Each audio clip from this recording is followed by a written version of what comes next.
One book opens the other. Read many books and compare them throughout, and then you get the meaning. By reading one book alone, you cannot get it. You cannot otherwise decipher it.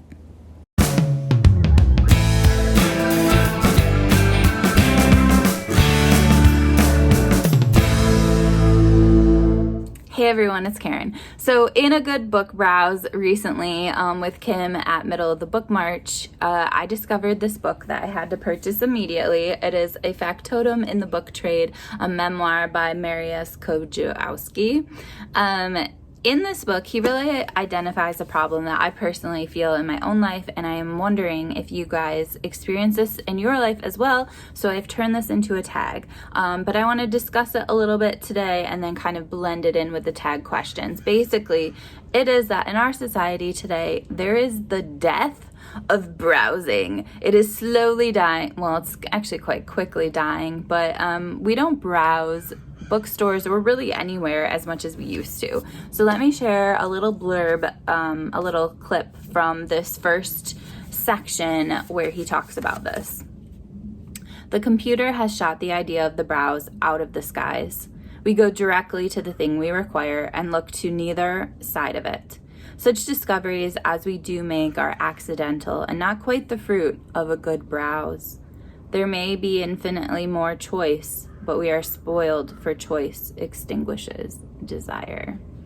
So I just remember as a kid, I would go to the library and I would just go there without an idea of what I wanted. Like there might be there may have been certain series that I was interested in, Goosebumps, etc. But I just kind of went to see what they had, and I would see what looked good. I would look at the cover, I would read a little bit, I would look at the back, like whatever, and I would just come home with piles of books that spoke to me in that moment, and that's how I would discover what I wanted to read. I think that in certain populations of people that has been taken away. And one of the things that I love so much about BookTube is being able to be like a more international reader, because I have friends in so many different places around the world. I get recommended books that are from those countries and are very hard to find here in America without specifically knowing what you're looking for and where to find it. So in some regards, this death of the browse is a good thing, or I guess YouTube and the things that have caused the death of the browse are good things. But I still, in my personal life, would like to return to this browsing and just this amazing magic of discovery. So let me read another thing he says that kind of speaks to the magic of discovery. So many of one's best discoveries are made while having a browse. And so that's really the first prompt for this tag, is basically the magic of discovery. What have you found because of a good browse? And my book for that is Dr. Muter's Marvels. This is by Kristen O'Keefe Apowitz, and it is basically just like this crazy book about medicine and about maybe some unknown facts about medicine's history. It is talking about surgery and how it used to be performed like in a theater, which like I think, don't they call it like a surgical theater or something now, but like it actually used to be like a theater and people would watch it, and the people who had surgery done on them were not given anesthesia. It just talks about, it's been so long since I've read this, so I can't give you too many details, and I really want to reread it, to be quite honest, but it's just loads of interesting medical facts, medical history stuff, more for like a general popular science sort of a reader, but I just loved it. And the cover is what drew me to it. Like, look at that cover.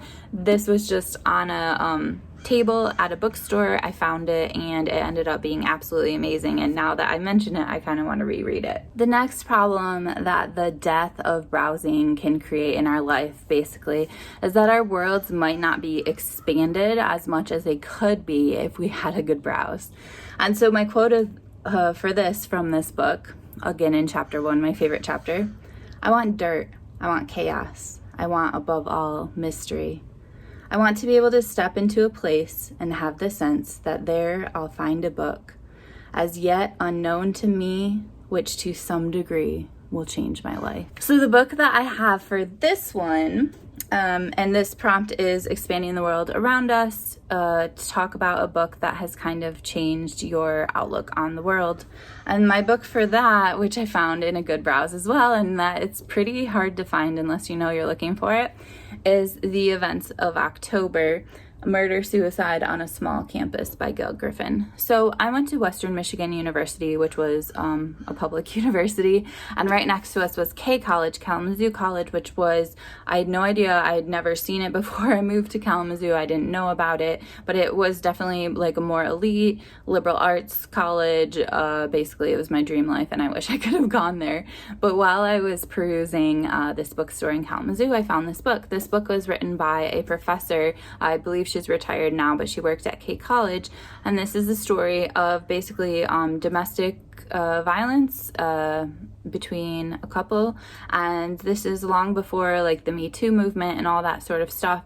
And I thought that this book did a really, really good job of the true crime aspect about telling about the murder and telling about kind of everything that led up to it and the investigation and all this sort of stuff. But she also did a really good job of talking about domestic violence and talking about just like all the things that are not okay with how the world is going right now in regards to the ways that men feel that they can treat women or murder women.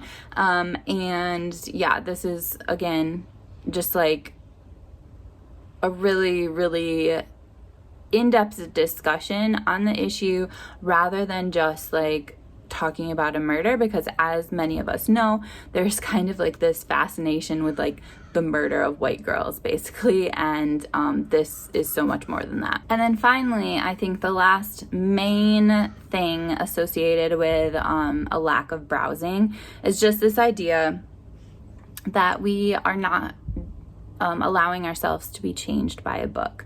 My prompt for this basically is just to share about a book that has changed your life. And for me, even though I really only loved the first chapter and the rest I found mediocre, this book has changed my life because it kind of identified to me this gradual shift in the way things were going as a society that I now want to reflect on and change in my own life. Now, this is a small example. There are other books that have definitely done this to a greater extent and in different areas that have more of an impact than just a good book browse, but I do think this is important, and I will share a quote from the end of the book. Now this, he is talking about how we find information, and he is talking about a lot of the things I've considered before about memory, and how one of the things I heard long ago was that like indigenous people knew like exactly all this information about the world they lived in and would be able to travel to different places throughout the seasons and all this sort of thing and know about the plants and about all this in-depth knowledge because it was what was required of them. They had to know the land in this intimate sense of knowing, and we have since lost that, of course, but I think even more so just from like more of an analog age to a more computer age. Like I don't have to remember the name and the author of a book because it's on my phone and I took a screenshot of it, or I have an email and I listed it. I don't have to remember basically anything because I can Google whatever I want to know. And so this quote is kind of in context with that, in just like the way we find informational knowledge. There has been a shift from active knowledge, which demands that we aggressively pursue answers, to passive knowledge, whereby we are fed information. And so that just makes me think about like, is everybody reading the same sort of thing? And I think on YouTube, again, like I said, no, because I have an international group of friends on here and they expose me to things that I wouldn't have heard of otherwise. But how can you benefit from a good browse? And whether that's from a library, an independent bookstore, or a used bookstore, like what can we find that we might not know we're looking for, and how can that change like our outlook on the world around us. And so for me, I am definitely going to spend more time browsing, not all the time, because obviously there's so many books that I know specifically, like I want to read this specific book, but just building in time for a good browse from time to time. So those are the 3 prompts. I'm hoping that you will do this tag as well and share some of your ideas and the books that you kind of connect to these prompts.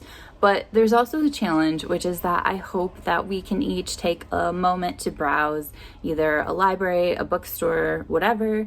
And I'm going to do that right now by going to the library. I'm going to be looking for kind of a specific topic, so this is not a free-for-all browse, but I want to find books that I may not have heard of for Shorty September. So please join me, come along with me on this trip, and please consider yourself tagged if you're interested in doing this tag.